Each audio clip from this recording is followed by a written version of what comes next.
Okay then, Dan, let's get into it. Let's kick things off. Day one, and we start with the women's mixed classification 50 meters butterfly, of which there are 2 entries. Yep. They are Grace Harvey, who's an S6 swimmer, and Iona Winifrith, who is an S7 swimmer. Now, both of these swimmers are just a little bit off the nomination standard for the para swimming, but something to potentially take into consideration is actually their entry times. Or like every swimmer at this meet are, I think, like best times over the last 18 months. So it might not be representative of their personal bests, although Iona is 13, so maybe it is. Yeah. And there may be relay spots up for grabs for them when it comes to like points relays, which in para swimming is like you can have so many points per classification, and it's up to you how you create that relay. I think this will come up a lot with these para events where you have nomination times for certain classifications, but then you'll have swimmers entered for the events that don't have a nomination time to hit individually, but then they will have to swim that event to be able to have a chance of being in a relay. Absolutely. So it's a little bit confusing, but that's the way it will work, yeah. So those are the 2 names really to look out for in the first event, the mixed classification 50 meters butterfly on the women's side. Yep. Then we move on to the men's 400 meters freestyle, and it's a really, really interesting event this year because it hasn't got the depth that it's had at previous years. And for me, this Olympic nomination standard of 3:45:43 isn't that fast in the grand scheme of world swimming. In the world of swimming, yes. Okay, yeah. In British swimming, I think they've got a way to go to hit it. Well, I always go back to the Tokyo trials when Kieran Bird hit that amazing 3:46 for, what was it, a 5-second PB back Flat, then? Yeah. Which was just insanely good. Kieran, if he wants to swim this 400 freestyle individually, he's going to have to do something similar again. He's going to have to hit a PB. He's going to have to find another half second.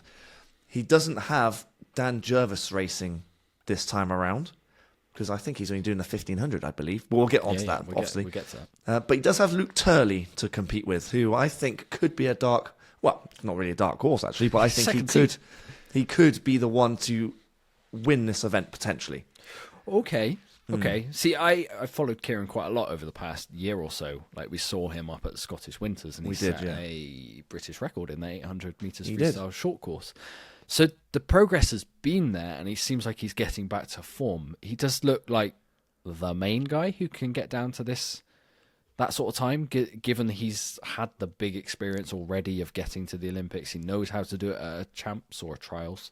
I suppose PB-wise as well, he's close, isn't he? He is close. Yeah. And it's an achievable time. It's not a time that really should scare anyone. Not really, no. Again, on the world stage, I wouldn't say easy. God, a 3:45 is pretty quick, you know. It's not easy, but that's not... I don't even think that makes a final. Ooh. It's close. We spoke to Sam Short months ago, and he said it's going to take a sub 3:40 to podium, didn't he? That was his prediction, to be fair. Which is wild. Yeah, which is wild. That is wild. So you might be right, to be fair. Like a sub 3:46 might be good enough for a final. To be fair, yeah, heat swims are fairly... But usually... But the nomination times that British swimming have set are pretty much Olympic finals, aren't they? So they're probably not too far away. But yes, and then outside of the top 2, we've got Tyler Melbourne-Smith, William Bell and Rhys Grady. But they're a little bit far off for the nomination time here, I would say. They are.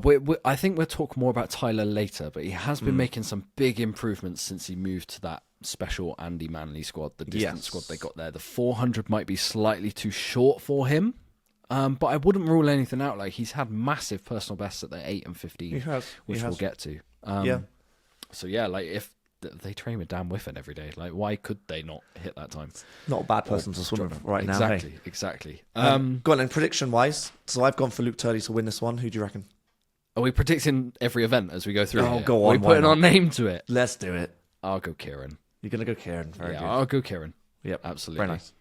Okay, and then we follow it up with the mixed classification 400 meters freestyle, of which I believe there's 6 different classifications racing. There's several who can potentially get their nomination standards. Most of all stands out is Sam Downey. We're bringing his name up a lot on this podcast, Scottish swimmer. He's an S7. He's 3 seconds under the nomination time of 4:45.79. I believe you're correct. Yep. He looks like really the leading person to get under the time, and then behind him, Oliver Carter, S9, Thomas Navarro Barber, S8. They're all under their nomination times as well. So they've got a great chance to get under. Yeah, again, I don't know if this is based off season bests, but if that is the case, then these guys, the three names you've just said, look pretty good to be able to hit the time to then go to Paris. That's the way I'm looking at it. And to be 3 seconds under for Sam Downey, that looks kind of like a shoo-in, right? It does look like a shoo-in. Let's not count chickens already. Yeah, don't want to jinx it, eh? No, absolutely not. What I would say, again, with these para events is what looks likely. In fact, I think the way they're doing this is finals are going to be done on the para point system, the World Para Swimming point system. So it's a bit, if you're thinking able body, if you're new to para swimming, kind of like the World Aquatic points, or what they used to be known as FINA points, where the closer you are to your world record in your event, the more points you get. So in para swimming, the closer you are to your classifications world record, the more points you get. So the top point scorers will make finals and will get to swim again in the evening, is how I've interpreted this meet. That's the way I've done it as well. Yeah. Okay, moving on then to the women's 200 meters butterfly. We're kicking these champs off with an absolute bang, aren't we? I know. This is a three-way monster in my eyes. Head-to-head between Laura Stephens, Emily Large, Kiana McInnes, a nomination standard of 2:07.96. All three of them should be going underneath that in my eyes. All three of them have swam incredibly well over the last 12 months. And personally, I have no idea which of the three... Because two of the three will go in this in my head.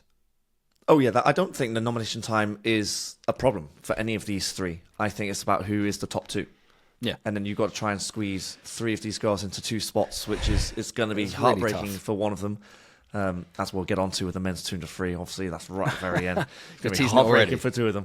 But I suppose you have to say Laura Stephens. She's the form swimmer.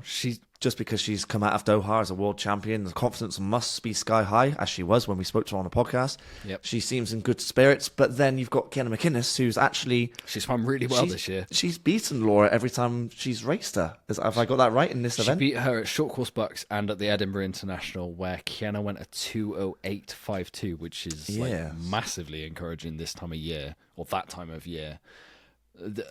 I wouldn't say she's beaten Laura. Like, that comes with a pinch of salt, because Laura was straight off the back of Doha at Edinburgh, very tired in a hard training block with a day. In the same race, she outtouched her, or sure. Well, it wasn't even outtouched. She beat her by like 4 seconds. Well, but it doesn't count. But again, that could be a good confidence builder for her to then be in the final. Let's say racing lane next to her. And then maybe that's the mental edge that Kiana needs to get one over on Laura. But then we haven't spoken about Emily Large either. But I don't know what to think of Emily Large at the moment, because I haven't really seen her. We're gonna have this a lot in this podcast. There are swimmers who've raced a lot leading into these trials, and we know a lot about. There's swimmers, like a fair number of the Bath lot, who we haven't a Scooby. Emily Large is one of those who we haven't a Scooby. But I trust Ryan Livingston. Well, I'm going based off what Matt's been doing and what Jimmy's been doing, and the Millfield guys. I'm just assuming Emily's in that same sort of boat, and she's going to perform well. She will always perform well, I think. She did do some mornings at Bucks as a guest swimmer, I believe. But again, you can't really read. It's in-season swimming, two fly. You can't read much into the times. No. So I suppose if you think of it as like a dark horse, just because I've got no idea where she is. Whereas I know where Laura and Kiana kind of are, and it's going to be pretty close. But I'm going to stick with my guns and say that Laura is the one to beat here. Okay. She's certainly I think she's the one to beat, given that she's got the world champion title. It'd be crazy not to suggest that when she's got the world title athlete around her. Behind the other two, I genuinely don't know, and I'm not even actually going to pick. I think just Kiana's looked really, really good, and I have no idea about Emily. So it would be that's the thing. It would be uninformed of me, really, to make a guess off what I know of those two. Yeah. Either way, there are going to be situations through this podcast I haven't a clue, because we don't have the information available to us. Yeah. I mean, either way, the race is going to be absolutely incredible. It's going to be heartbreaking for one of them. It's going to be elation for two of them. But yeah, that's the second able-body event of the whole week, and it's just a massive one already. And we're pretty certain that 2 of them get under that time. Oh, I think all 3 of them get under the nomination time. Yeah. It's just a case of who gets the wall on the wall first and second. Next up, mixed classification men's 150 meters individual medley. So this is going to be a new event for people who don't follow para swimming. Essentially, it is for those in classifications who can't swim, I believe it's butterfly? Butterfly. So the 150 meter IM is effectively a 200 IM just without the fly. So they start on backstroke, breaststroke, freestyle. Yeah.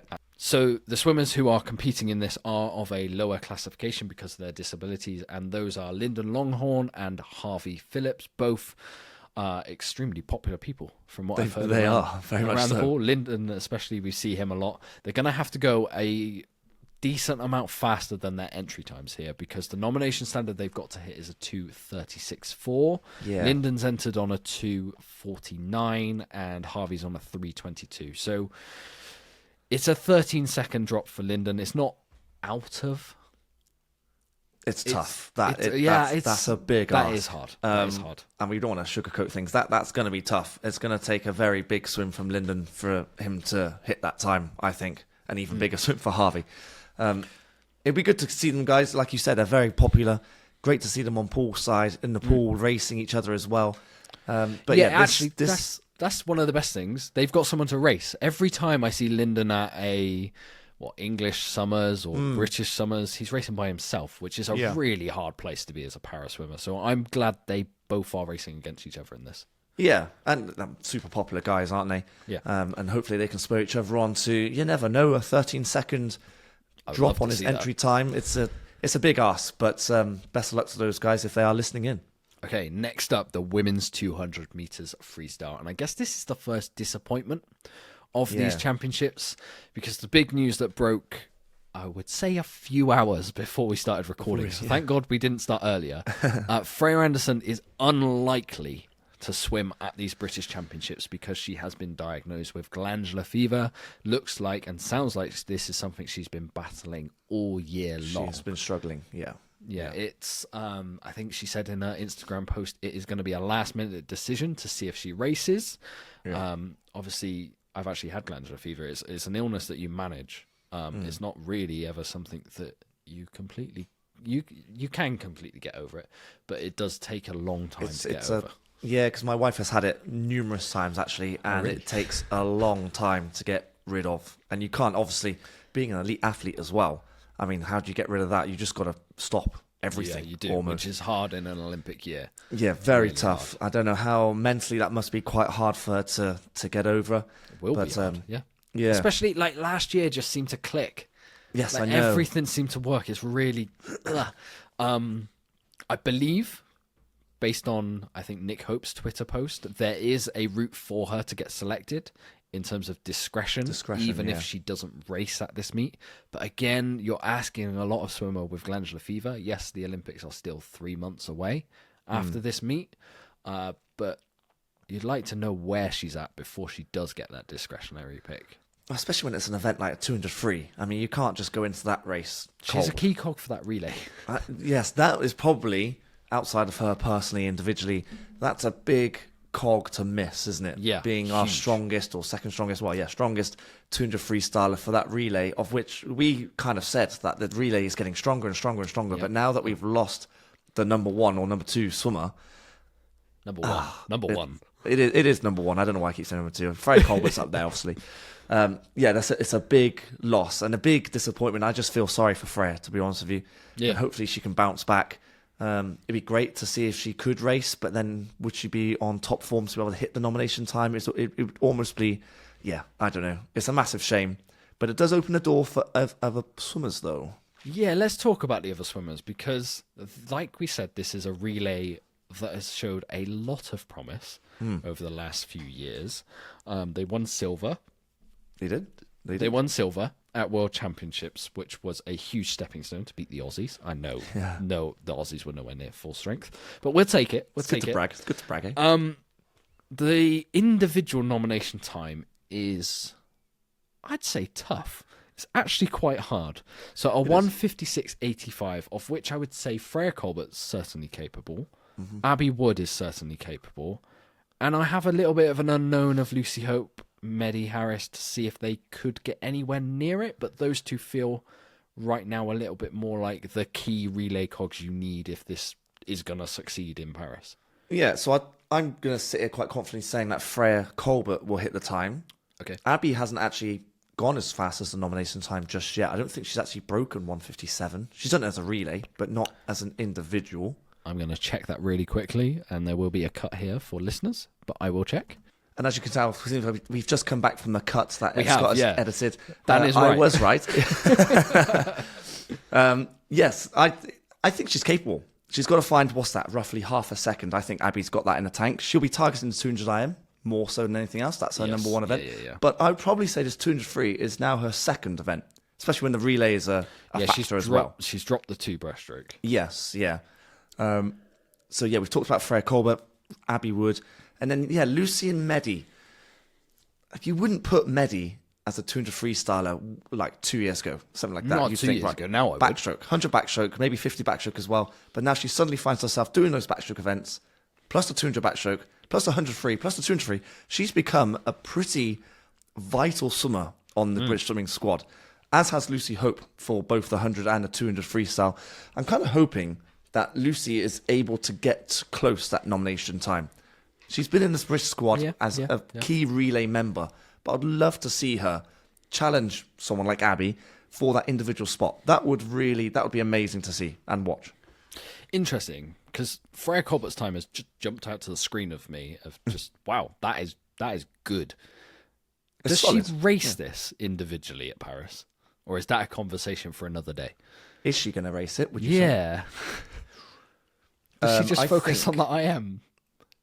Well, oh no, that's the men's. I was going to say the 400 IM is first, but it's not for the women, is it? No, it's last. It's last. Hang on, they might have moved it all around for Paris. They might have. But I can't remember. But even still, I think she would race it. Yeah, okay. I don't think she's racing the actually, backstroke, to be fair, her coach, she's definitely not racing 2 back. She's not in this. Her coach Dave is a big advocate of racing.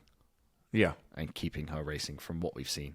Well, the events that she does, both IMs, the 200 free, the 400 free, she's usually quite strong at as well. She's fit enough to be able to do them all, obviously. Yeah, absolutely. I've got a question for you. Oh, go on. Out of the names below who we've spoken of, so you've got the likes of Jess Podger at Millfield, Mia Slevin at Loughborough, Leah Schlossen, who we've spoken to on this podcast. Yeah. What time would it take for them to be considered on the relay? And does Freya Anderson's situation mean that actually one of those is very likely to go as a relay backup? Because British swimming actually, in heat swims of relays, have been fairly risk averse. So they might not take another alternative if they can't get down to... What time do they need to get down to? 1:58? Still doesn't seem quick enough. It doesn't, does it? But that's what Medi does. So 1:58 might be the marker for another person, but even then, is it worth the risk of resting Freya Colbert? I don't think it is. Should we go with the assumption that Freya Anderson doesn't go, unfortunately? On this, yeah. Right? Go on then. Just with the assumption that... So you've got Freya, Abby, Lucy, Medi. So that would be your 4, I would say. Yeah. What does it take for the others to go? Would you then need, let's say, another one swimmer? So that one swimmer, so let's say Jessamine or Leah, based on entries, these are the next 3 fastest, they would have to go at least a low 59, I think, but I think you'd probably want them to go 58. Need 58. I think you've got 58 mid to high. I think it then is good enough. That's my opinion. This might be a relay stretched too far to say they take alternates, unless they are very much the same pace as Medi. Or would they go down the route of saying, because do we even take this relay anymore? I think they will. Ooh. I think they will take this relay should. because the 4 that they've got like are still strong enough, but they just won't have a backup if they don't have someone who goes sub 59. Yeah. That's kind of my thinking with it. If Freya obviously doesn't go, and I don't know how this discretion is going to go, but I don't know how fit she'll be, even if she is decided to go or selected. Interesting. Before we move on to the next one, prediction. I think it's quite a simple one. For me, it is anyway. Yeah, Freya. I think Freya Colbert, yeah. Okay. I do think Abby is a very, very good 200 freestyle, but I genuinely had no idea their PBs were this far apart. Yeah, well, it's a solid second, isn't it? Yeah. Yeah, it's a solid second. Freya. This starts... It'll take some beating to beat Freya, I think. So I do. Yeah. Colbert, that is. Yes, yeah. Okay, next up, the women's mixed classification 200 meters freestyle, of which this one is kind of full of very, very strong names. This is an extremely deep event for para swimming, especially on the S14 side. And obviously, there is going to be no Bethany Firth because she's pregnant. She's not going to be racing at the Paralympics. Congratulations, Bethany, by the way. Jessica Jane Applegate, Louise Fidesz are both underneath the nomination standard that they need to hit to go to the Paralympics of a 2:10.49, and Poppy Maskill needs to find 1.5 seconds. Now, we'll get into it later on. Poppy has a lot of other chances to race if she doesn't hit this nomination time. If she does, the three of them can go, like we said in the introduction. Absolutely, yeah. We've always had a very strong, this is on the men's side as well, very strong contingent of S14 200 freestylers. Yep. Going back to Tokyo and Rhys Dunn being probably the catalyst on the men's side. And I'd probably say Jessica Jane Applegate. I suppose Bethany Firth is as well thrown in there as well when you think about it. But obviously, like you said, she's not going to be there. Poppy Maskill, I think, will end up going to the Paralympics. Yeah. For this event, I'm not so sure. But definitely for future events when we get onto it.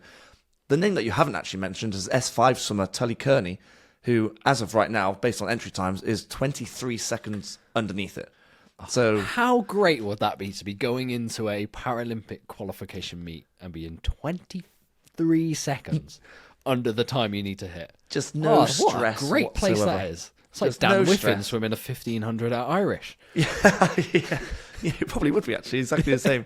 Yeah, I mean, I don't know how close she is to the world record, but she probably won't be too far away. So she looks pretty set on going to the Paralympics, 100%. I would say, as well as the two S14 girls you just said. And I think Poppy Maskill, we'll see. 1.5 seconds is a bit of a distance, but she has the capabilities of doing that, definitely. Absolutely. And then we finished day one with the 100 meters breaststroke. So there's able body and mixed classification. What a great way to end day one this is, because it is the only chance to see Adam Peaty in the pool. He certainly looks like he's back firing, getting close to his best. We've done a whole video on Adam on the YouTube channel. Go check that out if you haven't already. Essentially breaking down where his swims earlier on in the year kind of land him in his usual Olympic prep, and he is there or thereabouts of how fast he was going before Tokyo, which is very, very exciting. Yes, I mean, I'm going to kind of briefly go through the video that we put up on our YouTube channel. Go for it. I did it, so give me the rundown. Yes, well, he's been the fastest he's been in February since forever, I think. Yeah. So in terms of where he is at his stage in the season, he hasn't ever been faster. But then you can say the same for other swimmers like, Kaminga and Nick Fink and people like that, Martin Ingy. Yeah. So everyone is catching up, if you like. But the fact that we know that he's got a capability of going 56, which no one else has. Maybe Qing Haiyang, we'll find that out on tap in Paris, obviously. Too early to say those things. But it's very, very exciting, like you were saying, of what Adam is capable of doing. I strongly think he'll go at 58. I think he'll hit that 58 again. Yeah, I do. It's then the thing that excites me is the fight for that second spot. Now, normally you'd say James Wilby, shoe-in. Yeah, it's always Adam and Wilby. But actually, Greg Butler, he has done surprisingly well. Yeah, so I watched him at Bucks Long Course, and the last 15 metres that I saw was one of the more impressive final 15 metres of 100 breaststroke I've seen. He charged away from the field and went a 1 minute 0.63. He did, which is very good unrested. And I know he just came off the Thailand training camp that they were all doing out there as well. To put that in perspective, that's actually quite close to his PB. Yeah, his PB. He's not actually broken a minute though. He hasn't. The nomination standard is a 59.4, which we're spoiled in this country with 100 breaststroke. To us, that doesn't seem fast. Yeah.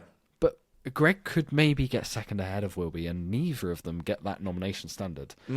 Yes. Which I don't think happens. I think Wilby is one of the most underrated swimmers in this country. Absolutely. He swam very well up in Edinburgh when I saw him. He went actually faster than what Greg Butler did at Bucks, which was the weekend before or 2 weekends before. Yeah. He went a minute 0.2. No, I'm confident Wilby gets the second place. There's the slight curveball of Archie Goodburn, Edinburgh Uni, and maybe Rory Dixon as well, because Rory looked really good at the Edinburgh International, another swimmer we saw there live. He did. But no, I'm going Peaty and Wilby. It's the easy answer. I think it's a safe answer. Yeah, that's the word I'm It's looking a safe for. answer. That's the and word I'm it's looking for. Probably the correct answer as well, to be fair. I think Adam will win it, and then I think Wilby will get there, but he will be challenged a lot by both Greg and Archie, to be fair. They're both in the same sort of realms of, your very low 60 points. And I want to see him go sub 60. Both Greg and Archie, to be fair. Yeah. They're both. I think that would be incredible. If we have like 4 swimmers that can go sub 60 for 100 breaststroke, That's good. that's showing some depth. That's good. I'm excited for Greg in the 2. We'll get to that. Yes, we will get to that. Yeah.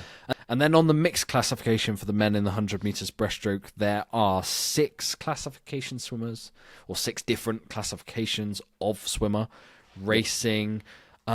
Actually, in this one, none of them are under the nomination standards that have been hit so far, I believe. I think the closest is Scott Quinn. If you are going to this day's racing at British Champs, watch him behind the blocks. Watch him before he gets into the swim. He is an absolute character of the British para-swimming scene. If not, tune into Channel 4. Watch him. Yep. They've got a good chance of getting it. Scott Quinn, and I think the other one is SB14 Harry Stewart. Yes, yeah. But there's still some drops to be made off their recent times to get this one. I think so, and this comes back to whether these entry times are season's best or personal best. Because I'm pretty sure Scott Quinn has gone faster. I believe so as well. So I feel relatively confident. To be fair, actually, both Harry and Scott, I feel confident that they are going to be able to push each other on to be able to then hit that nomination time. That's my kind of thinking about it. But again, we're going off entry times here, and I do think that especially Scott has gone quicker than the nomination time, and basically he's just got to hit his personal best or close to it to then be able to qualify for Paris. Yeah, I mean, I've just done a very quick search of Scott Quinn's personal best just because I want to be accurate at this. He's gone a 105.2 before, so that is under the nomination standard. So if he gets back to that time which he swam in 2019, yes, it was like 5 years ago now, yeah, he's got a chance of getting there. So he is perfectly capable of hitting that chance, and hopefully he does that with the London crowd behind him. Absolutely, yeah. They've both got a good chance, I think.